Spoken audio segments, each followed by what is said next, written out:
حاجات بتعملها كل امهاتنا الفاضله وقت الفطار. يلا يا دنت مفيش وقت، انزل هات تمر بسرعه.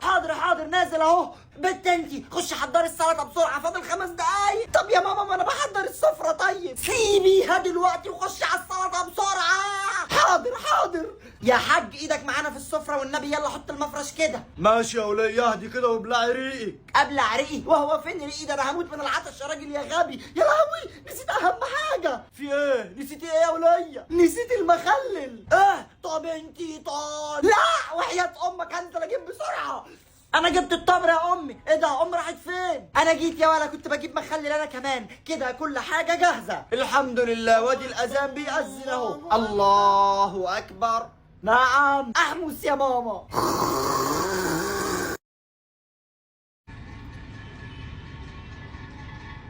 حاجات بتعملها كل امهاتنا الفاضلة وقت الفطار. حاجات بتعملها كل ينعل ابو العنبي. هفطر عليك يا اخي. حاجات بتعملها كل امهاتنا الفاضله